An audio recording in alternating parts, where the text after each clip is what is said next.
بسم الله الرحمن الرحيم إلى حضرة النبي المصطفى سيدنا رسول الله صلى الله عليه وسلم وعلى آله وأزواجه وذرية الصحابة وأتباعه إلى حضرة جميع إخوانه من الأنبياء والمرسلين والشهداء الصالحين أولياء المقربين علماء العاملين وخصوصا لمصنف هذا الكتاب شاء لله لهم الفاتحة. بسم الله الرحمن الرحيم مالك يوم الدين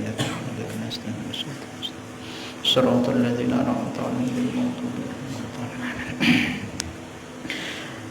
Insyaallah jamaah yang sama-sama dirahmati dan berkat Allah Subhanahu wa taala, kita lanjutkan mudzakarah kita kajian akidah. Masih kita membahas mengenai sifat wajib bagi para utusan Allah Subhanahu wa taala. Berapa minggu yang lalu, mungkin 1 bulan yang lalu sudah kita bahas sifat pertama daripada sifat para utusan Allah Subhanahu wa taala. Sekarang kita akan bahas sifat yang kedua, yaitu al-amanah. Artinya kepercayaan, maka mustahil khianah, artinya tiada amanah.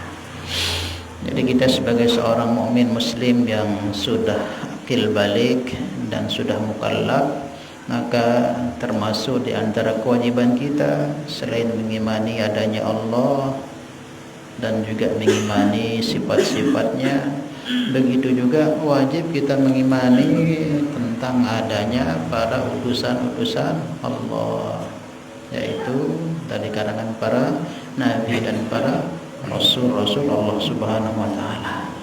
Dan juga tidak hanya kita imani, tetapi wajib juga kita imani bahwa pada diri setiap rasul, setiap utusan baik kalangan para nabi ataupun rasul tersebut diberikan atau diletakkan oleh Allah beberapa sifat yang wajib juga untuk kita imani. Ada berapa? Ada 4: siddiq, amanah, tabligh, batonah. Nah, malam ini kita akan membahas sifat yang kedua, yaitu al-amanah, artinya khianat. Cuman oleh para ulama dimaknakan juga al-amanah ini dengan makna selain khianat, lawan daripada khianat, ya amanah, yaitu bermakna bahwa para utusan Allah itu dijaga oleh Allah. Al-aman, dijaga dari apa? Dari segala bentuk kesalahan atau perbuatan maksiat. Makanya sifat nabi atau para rasul yang kedua ini al-amanah, yang maknanya diantaranya yaitu bahwa para utusan Allah ini semuanya tanpa terkecuali dijaga, atau umumnya kita sebut maksum, dipelihara dari segala bentuk perbuatan kemaksiatan. Mulai kapan? Jadi dijaganya para nabi dan para rasul dari maksiat itu tidak akan tersentuh maksiat mulai dari perut ibunya. Bukan dari pas diangkat dari nabi atau pas anak-anak, bukan. Mulai dari perut ibunya itu nabi itu sudah tidak akan tersentuh dari perbuatan kemaksiatan. Bagaimana maksiat di dalam perut? Bisa jadi orang tuanya memakan makanan yang haram. Nah, itu nggak akan terjadi. Maka mesti orang tuanya nabi itu orang-orang pilihan, karena dari benihnya itulah dilahirkan, diwujudkan, diciptakan oleh Allah nabi. Maka di sini kita bisa membantah orang-orang yang mengatakan bahwa bapak ibu nabi itu ahli neraka. Tidak bisa, tidak akan mungkin orang suci dari kalangan para nabi terlahir daripada manusia-manusia yang tidak kenal Tuhan. Paham ya? Nah, amanah artinya bahwa para nabi dijaga oleh Allah dari perbuatan dosa, atau disebut maksum. Selain daripada para nabi tidak ada punya gelar seperti itu. Selain daripada Rasul nggak ada. Yang selain itu pasti dan pasti akan pernah terjatuh di dalam perbuatan maksiat. Sekuat apa dia jaga dirinya supaya nggak maksiat, pasti akan jatuh. Setinggi apapun kedekatannya dengan Allah, makrifatnya kepada Allah, karena dia bukan nabi, pasti akan jatuh. Nah, yang punya stempel sertifikat yang tidak akan pernah tersentuh maksiat, sadar atau tidak sadar, ya hanya para nabi dan para rasul. Yang selain itu, nah, akan ada masa dia akan ditakdirkan untuk melakukan maksiat. Makanya ada para kekasih Allah, para aulia Allah, para kekasih-kekasih Allah itu yang hidup di dalam kehidupan yang terjaga, sehingga nggak pernah menyentuh yang namanya kemaksiatan. Ada wali-wali Allah dari kecil itu dididik sampai tuanya itu sampai tidak pernah tersentuh secara zahirnya melakukan maksiat. Nah, seumpama ada aulia Allah yang model seperti itu, tetap juga tidak bisa dikatakan maksum. Ada para wali yang dekat dengan Allah, nggak pernah kelihatan maksiat, pokoknya zikir dari dalam rumah terus. Jangan kita katakan dia maksum, tetap statusnya bukan maksum. Nah, kalau seumpama ada aulia, orang-orang yang dekat dengan Allah itu diberi sebutan dengan sebutan mahfuz, dia dijaga oleh Allah Subhanahu wa ta'ala. Tetapi ada saatnya dia akan melakukan maksiat jika ditakdirkan oleh Allah. Kalau para nabi itu memang ditakdirkan gak akan melakukan maksiat, karena sifatnya itu langsung ditetapkan oleh Allah Maksum. Nah, selain daripada para nabi, sesoleh apapun dia, setinggi apapun tingkat ketakwaannya kepada Allah, akan tetap terjerumus, terjatuh di dalam maksiat. Cuman jangan pernah kita samakan maksiat kita dengan para wali-wali Allah tersebut. Paham ya? Nah, jangan kita samakan berarti wali itu maksiat. Bisa saja wali Allah itu maksiat, karena beliau itu bukan nabi. Al-Imam Junaid Al-Baghdadi, beliau pernah ditanya, ayaznil arifun, apakah para wali Allah itu bisa tidak dia melakukan maksiat? Namanya wali ini kan orang yang 24 jam hatinya ingat Allah. Bisa enggak para wali itu maksiat kepada Allah, yang mereka itu hatinya ini tidak pernah putus dengan Allah? Ada para wali itu mungkin zahirnya dia kumpul sama kita, tapi hatinya nggak pernah putus koneknya dengan Allah. Bisa enggak dia itu maksiat kepada Allah, para wali itu? Apa dijawabnya oleh Imam Junaid? Wa kana amrullahi qadram maqdura. Kalau sudah ditakdirkan oleh Allah, dia melakukan maksiat.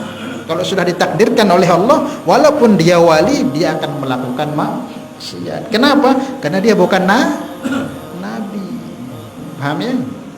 Karena dia bukan nabi, yang akan tak tersentuh maksiat sedikit pun, sekejap pun, hanya para nabi dan para rasul. Cuman jangan kita samakan maksiat kita dengan para wali-wali Allah itu. Kalau wali Allah itu maksiatnya apa? Makanya disebutkan dalam Ihya itu oleh Imam Ghazali, hasanatul abrar sayyiatul muqarrabin. Hasanatul abrar, kebaikan yang dibuat oleh orang-orang yang ahli kebaikan, orang-orang yang tingkatan murid itu, yang akan menuju kepada wasil, itu orang-orang yang sudah dekat, ingin dekat dengan Allah lebih daripada orang umum kayak kita biasanya. Itu kalau mereka berbuat baik itu, kan tingkatan hamba Allah ini ada 3. Ada yang sudah wasilin, yang sudah sampai kepada Allah. Ada muqtasid, yang akan menuju ke situ. Ada yang yang awam, zalimul li nafsih, yang selalu berzalim kepada dirinya, selalu letakkan dirinya dalam kelalaian, dalam maksiat. Tingkatan itu ada zalimul li nafsih, ada orang yang maksiat terus, kadang-kadang dia taat. Kemudian yang kedua ada yang mutawassit, sudah mulai naik dia, ada yang wasil. Nah, Imam Ghazali katakan hasanatul abrar sayyiatul muqarrabin. hasanah kebaikan yang dibuat oleh orang-orang mutawassit ini, orang-orang yang abror, yang ahli kebaikan ini, di pandangan orang-orang yang muqarrabin, yang dekat dengan Allah, para wasilin, itu maksiat. Paham deh? Maksiat. Contoh kan biasanya orang-orang muqarrab kan zikir la ilaha illallah, la ilaha illallah, zikir. Nah, zikir seperti ini di pandangan para muqarrabin itu maksiat. Jadi jangan kita katakan maksiat wali itu kayak berzina, kayak nyuri, enggak seperti itu. Maksiatnya wali itu apa? Sedetik mereka nggak ingat Allah itu sudah maksiat. Pandangan mereka itu maksiat. Ada seorang ulama namanya Al-Imam Abu Abbas Al-Mursi, guru daripada Imam Ahmad Ibn Atha'illah yang karang kitab Al-Hikam itu. Beliau pernah mengatakan, "Lau ghaba anni Rasulullah sallallahu alaihi wasallam walau lamhatan wahidan ma'irtu nafsi minal muslimin," kata beliau. Ini dengan Nabi, ini bukan dengan Allah, masih dengan Nabi ini. Beliau katakan, "Lau ghaba anni Rasulullah," kalau Nabi Muhammad ini hilang dari penglihatanku, dari pandanganku, walau lamhatan wahidan, walaupun hanya satu kejap saja, ma'irtu nafsi minal muslimin, dek ku anggap diriku muslim. Wah. Jadi saking 24 jamnya rohaniyahnya selalu bersama Nabi. Jadi seumpama Nabi ini enggak bersama aku sekejap saja, enggak aku anggap diriku muslim. Nah, itu para wali. Sedetik saja enggak bersama Nabi itu udah maksiat gitu. Jangan kita samakan maksiat kita. Kalau kita kan maksiat kita hilui lalu, begibah, lihat seandainya, separah lagi malik arah sampai zina, arah sampai minum, membunuh kayak kemarin kan membunuh, tidak hanya dibunuh orang tuanya, dibakar. Ngeri, sangat ngeri. Nah itu, bahkan ada juga seorang ulama, Syekh Abdul Khalid Sayyidul Asyikin, beliau mengatakan, "Lau hujiba anni Allah turbata ain," kalau sampai Allah ini terhijab dari pandanganku sekejap mata, lahakamtu nafsi biriddatin, aku anggap diriku ini murtad sudah.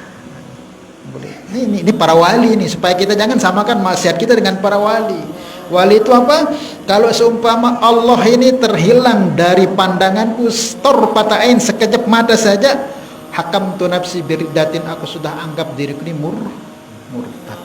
Beda posisinya dengan kita. Adabnya para wali itu beda dengan kita. Sekejap saja mereka lupa Allah itu dianggapnya maksiat besar. Paham deh? Nah, tapi tetap begitu posisinya, tetap wali itu walaupun maksiatnya itu lupa sedetik itu sudah dianggap maksiat, tetap posisinya mahfuz. Paham ya? Ini supaya kita ngerti bahwa yang hanya bersertifikat, yang punya stempel nggak akan tersentuh maksiat, hanya para nabi dan para rasul. Walaupun para wali setinggi apapun derajat, tetap maksiat. Akan bisa maksiat jika kapan Allah takdirkan maksiat. Kalau Allah takdirkan maksiat ya nggak bisa dia sembunyi di mana saja. Kalau Allah ditakdirkan maksiat akan cari dia. Paham ya? Karena apa? Karena di antara sifat Allah itu Al-Ghafur, Maha Pengampun. Di saat orang itu maksiat, dia istighfar, maka dia diampuni. Paham ya? Nah, kemudian yang perlu kita ketahui juga bahwa, jadi kenapa Imam Junaid itu ditanya seperti itu, beliau menyebutnya wa kana amrullahi qadaran maqdura, kalau sudah takdir Allah ya akan melakukan. Tetapi bedanya ada 3. Maksiatnya kita yang awam ini dengan maksiat pada 3. Yang pertama, wali itu maksiat itu enggak direncanakan, tiba-tiba dia narak niat maksiat, tiba-tiba jatuh maksiat. Nah, ini para wali.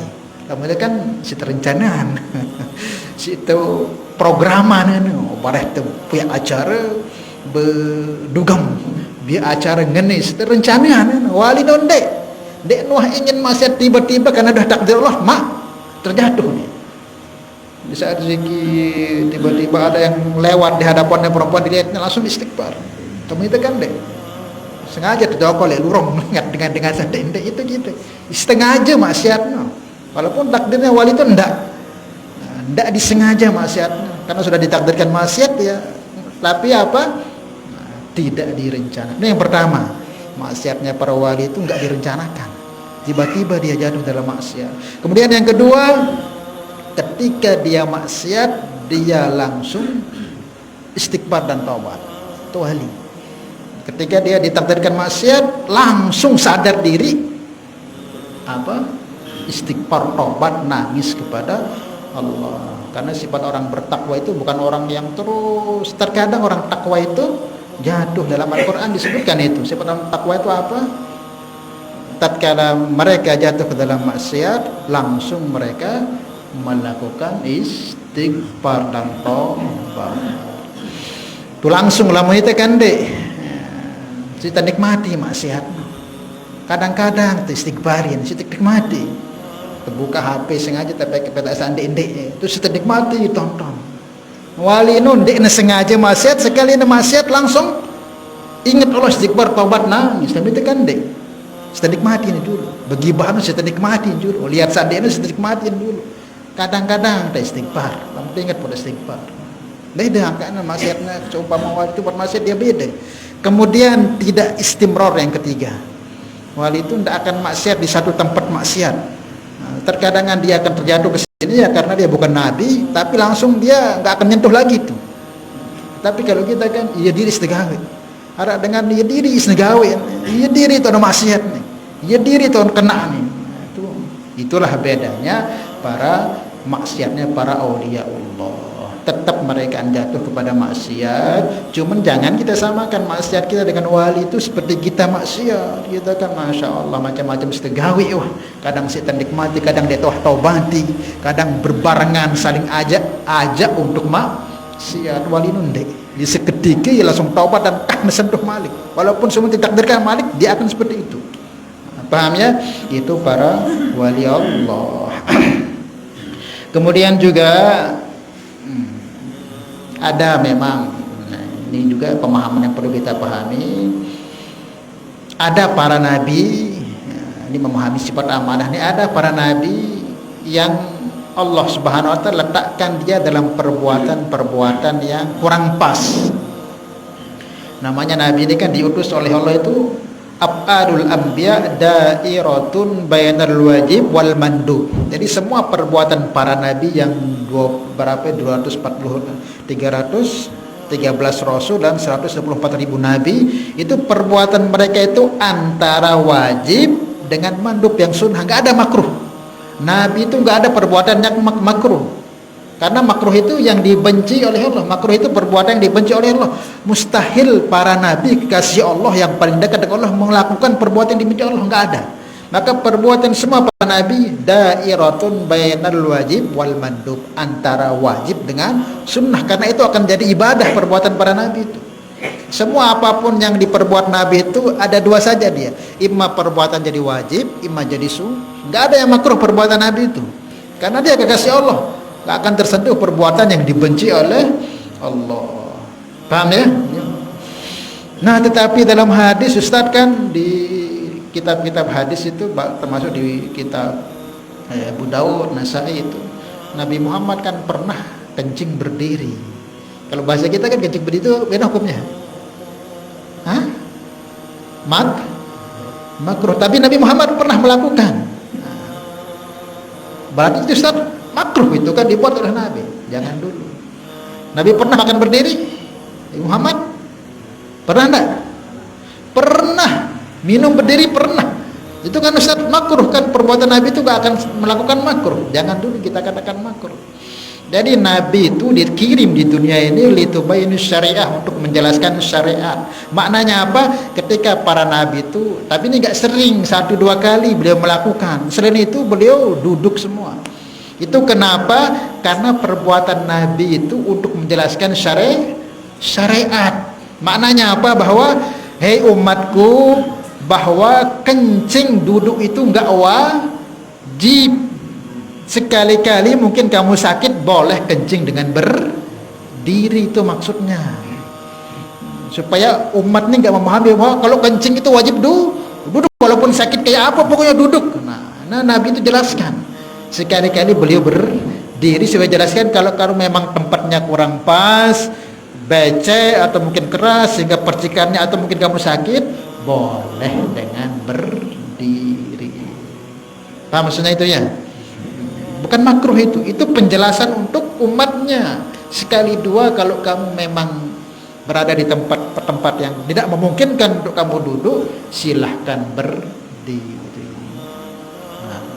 Kemudian Nabi pernah makan sambil berdiri, minum juga. Kenapa? Supaya memahamkan ke umatnya bahwa tidak wajib, bukan wajib makan minum harus duduk.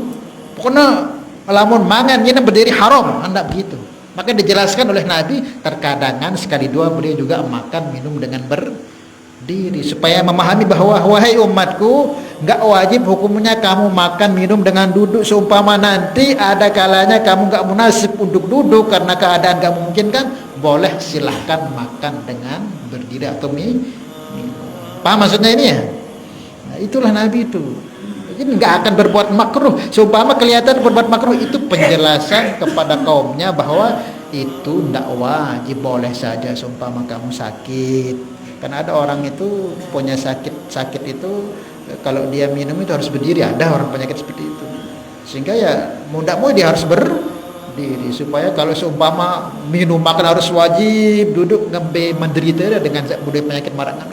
Maka dijelaskan af'alul anbiya dairatun bainal wajib wal mandub. Tidak ada perbuatan makruh. Seumpama kelihatan seperti itu makruh, bukan makruh itu mau menjelaskan kepada umat bahwa hal-hal seperti itu enggak wajib, boleh saja. Seumpama waktu-waktu enggak munasib atau kamu sakit, boleh silakan kencing berdiri, boleh makan berdiri juga boleh. Dan itu pun Nabi dulu itu dikatakan kenapa beliau berdiri, karena sakit. Dia pernah sakit perut sehingga beliau enggak kencing dengan duduk berdiri. Ada sebagian riwayat menyebutkan kan tempatnya itu keras sehingga Nabi kencing di situ tadi mercik, maka beliau berdiri. Jadi ada sebabnya juga. Intinya enggak akan tersentuh para nabi berbuat yang haram juga yang makruh. Jadi dua saja perbuatan Nabi, imma itu wajib dan sunnah. Sudah kan jadi hukum itu. Semua jadi hukum. Kalau kita jalan, sunnah jalan seperti jalan Nabi, tunjukkan pandangan. Apapun perbuatan Nabi itu, cara duduk Nabi, cara makan, apapun perbuatan Nabi itu, imam wajib, imam sunnah, gak ada yang makruh. Paham ya? Seumpama nanti kita lihat kayak begitu itu, berarti ada pengajarannya di situ. Dan itu gak akan sering dilakukan, paling 1-2 kali. Itulah rahmatnya para nabi. Kalau seumpama semua wajib kayak begitu, bagaimana susahnya kita umatnya. Paham ya? Nah, af'alul anbiya dairatun bainal wajib wal mandub. Perbuatan para nabi hanya berkisar yang wajib sama yang sunnah. Enggak ada yang haram, enggak ada yang subhat, enggak ada yang makruh, enggak ada. Paham ya? Kemudian juga yang perlu kita perhatikan juga dalam Al-Qur'an kan banyak disebutkan kisah Nabi Adam. Kan Ustaz, namanya para nabi rasul kan terjaga dari maksiat. Kan Nabi Adam tapi maksiat. Ada enggak Nabi Adam ceritanya maksiat itu? Ada enggak? Ada enggak yang sering kita dengar itu? Dilarang oleh Allah, dekati itu pohon, wala taqraba hadhihi syajarata fatakuna minal khasirin. Hai Adam, uskun anta wa zaujukal jannah wa kula minha ragadan haitsu syi'tuma. Kamu tinggal di surga sama istrimu, wa kula minha haitsu, makan semaumu sudah. Tetapi pesanku, wala taqraba hadis syajarah, dendek lagu deketi pohon ini dendek. Namanya kalau bahasa ulama kita buah khuldi, pohon khuldi namanya. Jangan sampai kamu sentuh. Semua boleh kamu makan di surga ini, apapun jenisnya, tapi yang saat ini jangan. Jangankan makan, takroba bahasanya nyentuh mendekat aja jangan, boleh sampai makan. Tetapi kisahnya gimana? Dimakan gak sebenarnya Adam? Hah? Dimakan gak? Dimakan. Dimakan.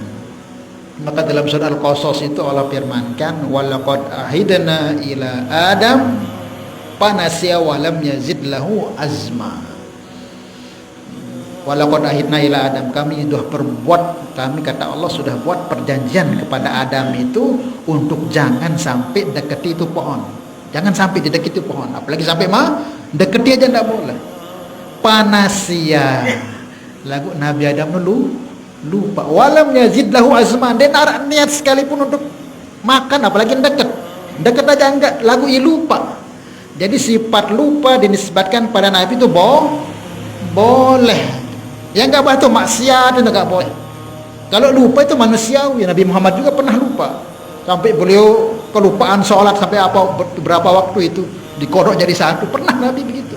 Kalau lupa itu manusiawi, boleh terjadi. Tapi kalau maksiat nggak akan mungkin. Maka Allah sematkan dalam Al-Quran, kenapa ada memakan itu panasia. Beliau lupa, bukan sengaja. Walam yazid lahu azman, dinar azam sekecap pun untuk mendekat, apalagi sampai makan. Maka di antara hikmahnya apa? Kenapa Nabi Adam diletakkan di situ melakukan itu, yaitu untuk mengajarkan kepada umatnya, anak turunnya sampai kiamat nanti itu, kalau kamu lakukan kesalahan kepada Allah, gini loh caranya. Karena Nabi Adam itu ada doanya. Apa doanya? Rabbana zalamna anfusana wa illam taghfir lana wa tarhamna lanakunanna minal khasirin. Mau diajarkan kepada anak turun, hai anak turunku, nanti kalau kamu lakukan kesalahan kepada Allah, gini loh caranya kembalinya, tobatnya kepada doa minta ampun. Paham ya?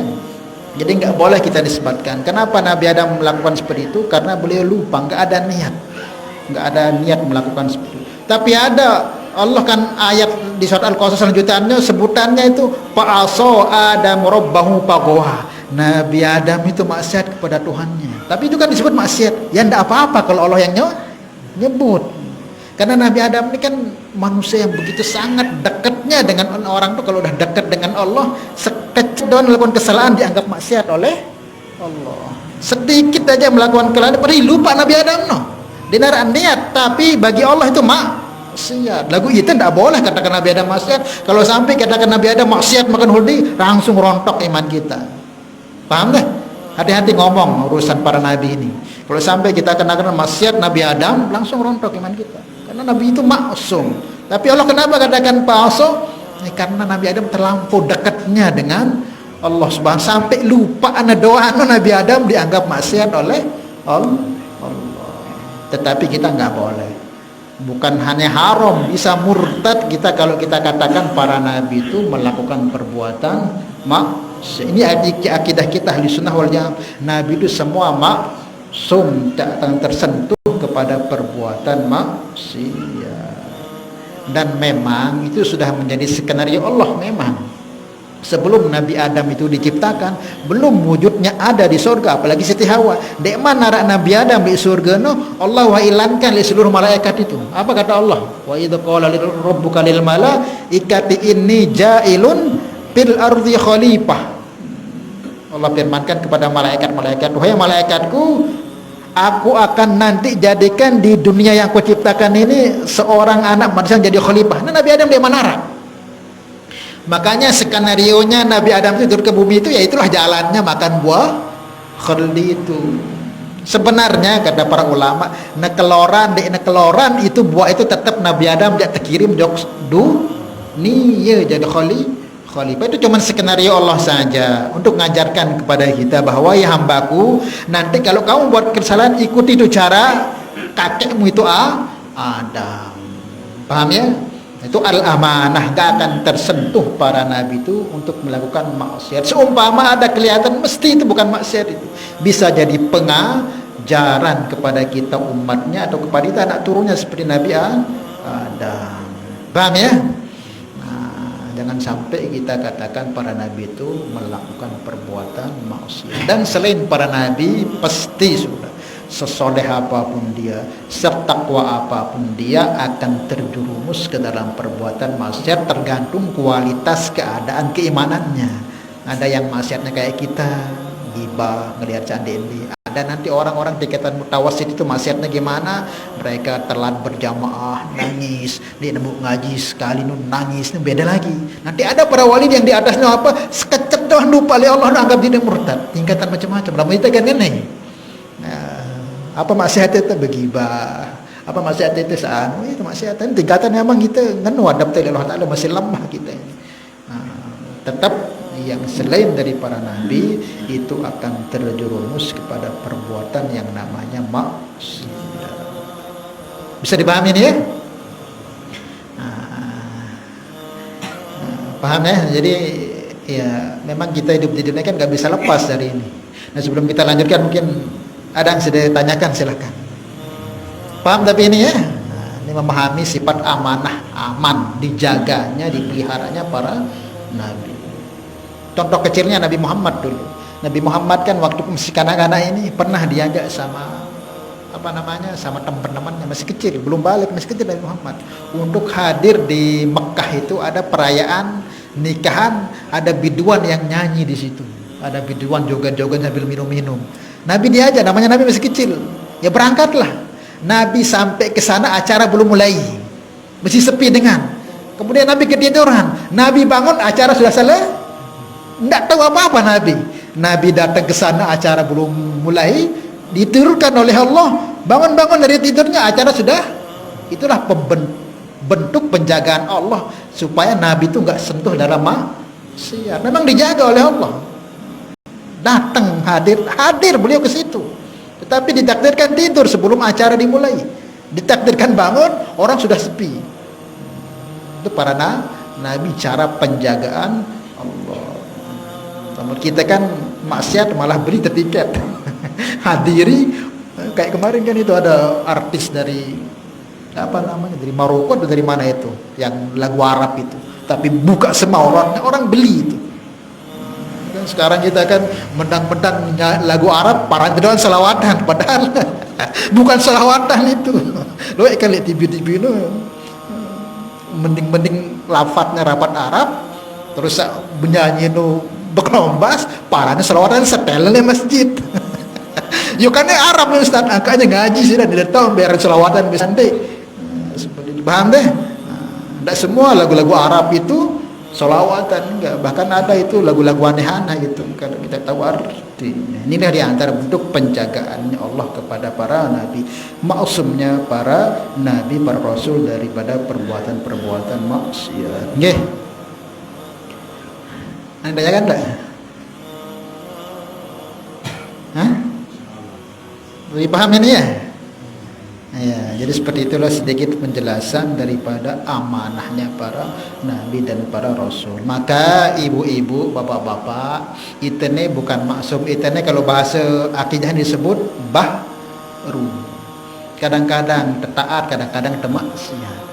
Lamun te melakukan taat tersyukuri, lamun te maksiat dendek lalu te katakan diri te hina lalu dendek. Kan itu dah bahru. Ngembe pun tante jaga ini dalam maksiat pasti dia tertaruh maksiat. Dia ini sampai karena perbuatan maksiat putus asa, jangan. Karena memang sifat kita ini akan ditakdirkan oleh Allah akan melakukan perbuatan itu. Seharusnya sadar diri bahwa itu ini bukan nabi. Maka pasti jatuh dalam maksiat. Tapi tugas kita supaya benar ketika maksiat cepat-cepat tobat. Dia ini wah sampai pun soleh dia maksiat ni dan ngaji ni ngaji. Baru seberapa sugul Sugun sampai balik ketuan arak nasi di darat omek di seni nak maksiat. Itulah. Tetapi kalau kita sadar mesti akan tobat. Kita akan sifat astagfirullah, tobat langsung. Karena itulah sifat orang takwa itu. Takwa itu sifatnya apa? Wa idza fa'alu fahisatan aw dzalamu anfusahum dzakarullah. Itu sifat orang takwa. Orang takwa itu bukan orang yang enggak pernah nyentuh maksiat, bukan. Orang takwa itu orang yang jatuh ke maksiat, zakarullah, lamun terjatuh maksiat langsung ingat Allah. Tersentuh maksiat ya para nabi itu. Sifat orang takwa dalam Al-Quran disebutkan. Wa idza fa'alu fahisatan, jika mereka melakukan perbuatan maksiat, fahisah, aw dzalamu anfusahum, atau meletakkan di tempat-tempat yang buruk, zakarullah, langsung ingat Allah. Itu orang-orang takwa, bukan orang enggak akan tersentuh maksiat atau rendah. Nabi itu yang enggak seperti itu. Nah, harus kita sadari bahwa kita ini diberi sifat oleh Allah, kadang kebaikan, kadang keburukan. Lamun berada dalam kebaikan, marakan itu syukur alhamdulillah, minta istiqomah. Nah, seumpama ditakdirkan maksiat, dendek nikmati, istighfar, taubat, minta ampun kepada Allah. Nanti itu menaikkan derajat. Karena itu sifat Allah itu Ghafurur Rahim. Bahkan dalam hadis qudsi itu disebutkan, kalau seumpama di dunia ini sudah tidak ada orang yang maksiat, semuanya hatinya seperti Nabi Muhammad, soleh, takwa, semua nggak ada yang maksiat, maka Allah sendiri yang ciptakan lagi beberapa dari hambanya melakukan maksiat, dia istighfar, taubat, minta taubat, diampuni oleh Allah. Karena Allah senang dengan orang seperti itu. Senang. Dulu pernah juga kalau nggak salah yang sampaikan di sini, kenapa Allah letakkan kita ke dalam maksiat padahal kita mau maksiat. Terkadangan itu lah mentoh kereng ngaji, dekat dengan ulama, para ustadz, para tuan guru itu kadang sifat kemanusiaan kita itu merasa tinggi dia. Sehingga ngelihat orang-orang yang lalai maksiat itu si terendahan, si pandang picik, karena itu posisi tuh bagus lalu dekat dengan orang soleh, para ulama, ngelihat orang masih lalai itu kadang si terendahan. Maka caranya supaya Allah anukan, bersihkan diri kita dari sifat-sifat merasa paling bersih itu, sengaja Allah letakkan kita lagi melakukan maksiat. Oh ternyata aku juga masih kotor, sadar diri ternyata kita masih lengih. Jadi ini tersombong bangga diri, kita juga masih kotor, masih lengih ternyata. Sehingga itulah hikmahnya Allah, kadang-kadang Allah letakkan kita melakukan seperti itu supaya dia sadar kita juga ini bukan orang bersih, itu juga pelaku-pelaku maksiat yang Allah tutup, tidak dilihat. Karena sadar kita ini kan, setiap kita ini arah maksiat laku sengaja Allah tutup. Tiang ini rodoan para tuan guru rodoan gisi ini yang melakukan maksiat masih, cuman dia tertutup si Allah Ta'ala. Orang-orang hebat apa ini yang hebat ini bukan karena hebat dia. Para ulama hebat bukan karena hebat dia. Aibnya ditutup oleh Allah. Seumpama dibukakan nih aib yang di hadapan sida, tidak ada satupun yang akan ngeling. Lihat memang itu nih pendosa, ngaku wah itu nih pendosa lah puanta. Cuman ditutup oleh Allah. Maka jangan sampai buka satir yang Allah telah tutup itu. Paham ya? Lagu dalam maksiat tumbar cerita dengan wah, di Allah paling dia senang. Selagi kita enggak buka satir Allah itu, dan kita setiap jatuh maksiat istighfar taubat, diampuni oleh illal mujahir. Setiap umatku ini mu'afan, pasti akan dimaafkan apapun dosanya kecuali syirik, asal dia terang-terangan. Lagu lamun mujahir terang-terangan negawe, wah dia ampunan oleh Allah. Paham ya? Nah, maka pahami bahwa kita ini lemah memang. Tatkala kita mungkin tidak sadar diri lemah jatuh, langsung istighfar kepada Allah. Istighfar, Allah senang nerengeannya seorang hamba itu, Allah senang. Bukan berarti ini yang suruh sudah maksiat, enggak. Seumpama terjatuh, seumpama tanpa sadar kita ngelakukan, cepat-cepat istighfar tobat. Salah ya? Wallahu a'lam bishawab. Mungkin ini saja yang dia sampaikan. Mudah-mudahan sedikit ini kita bisa amal dan sampaikan. Ala hadhihi niyyah al-Fatihah. Bismillahirrahmanirrahim.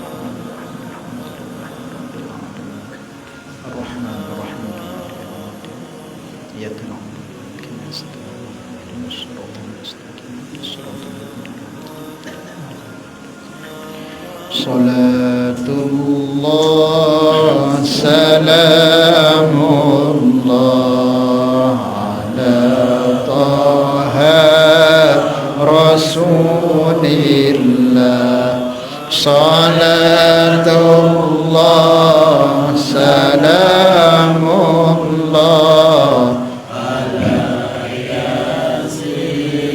habibillah. Tawassalna bismillah wa bil hadi rasulillah wa kulli mujahidin lillah bi ahlil badri ya Subhanallah bihamdihi subhanallah bihamdika asyhadu an la ilaha illa anta astaghfiruka wa atubu ilaik. Assalamualaikum warahmatullahi wabarakatuh.